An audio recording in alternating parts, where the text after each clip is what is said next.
যখন তোমার কেউ ছিল না তখন ছিলাম আমি, এখন তোমার সব হয়েছে, পর হয়েছি আমি। যখন তোমার কেউ ছিল না তখন আমি আল্লাহ ছিলাম, আর এখন দুনিয়াতে এসে টাকা পয়সা বাড়ি গাড়ি ব্যাংক ব্যালেন্স পিতা মাতা সবকিছু পেয়েছো, আর আমি আল্লাহকে সাইড করে দিয়েছো। আমার ইবাদতকে তোমরা সাইড করে দিয়েছো, আমাকে রিজেক্ট তোমরা করেছো। বান্দারে কতদিন থাকবা দুনিয়াতে জানো না? তোমার জানা নাই এই দুনিয়া থেকে বিদায় নিয়ে আমার দরবারে তোমাকে আসতে হবে। সুম্মা ইলাইহি তুরজাউন, আল্লাহর কাছে প্রত্যাবর্তন তোমাকে করতে হবে। তোমার কি জানা নাই?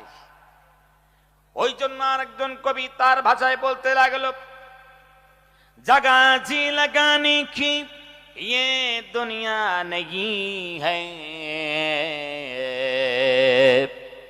जगह जी लगाने की ये दुनिया नहीं है, इबरत की जा है तमाशा गा नहीं है। কবি ডাক দিয়ে কোন পৃথিবীর বোকা মানুষ, তোমরা আল্লাহর ইবাদত বাদ দিয়া, আল্লাহর দাসত্ব বাদ দিয়া, আল্লাহর গোলামি বাদ দিয়া তোমরা কোন জায়গায় মন লাগাও, কোন জায়গায় তোমরা জি লাগাও? আসলে তো যেই জায়গায় তোমরা মন লাগাচ্ছ, জি লাগাচ্ছ, আসলে এই জায়গাটা মন লাগানোর জায়গা নয়। ইবাদত কি যা হে, তোমরা জানো না? এটা শিক্ষা অর্জনের জায়গা, এটা আমলের জায়গা, এটা নেক কাজ করার জায়গা, সৎ পথে চলার জায়গা।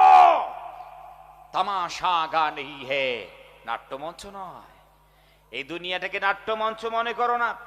মঞ্চে উঠলে আর মঞ্চ থেকে নেমে চলে গেলে তোমাকে জবাবদিহি করতে হবে না, এমন জীবনই মনে করো না।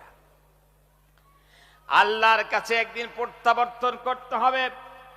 দুনিয়ার বুকে তুমি এক গ্লাস পানি পান করেছো, আল্লাহ যদি এহসান না করেন, ডে অফ জাজমেন্ট তথা কিয়ামতের ময়দানে যতক্ষণ পর্যন্ত আল্লাহর আদালতে দাঁড়িয়ে এক গ্লাস পানির হিসাব দিতে পারবে না, ততক্ষণ পর্যন্ত তোমার পা আল্লাহর দরবার থেকে চুল সম পরিমাণ এদিক ওদিক হিলবে না। জোরে কর ঠিক কিনা?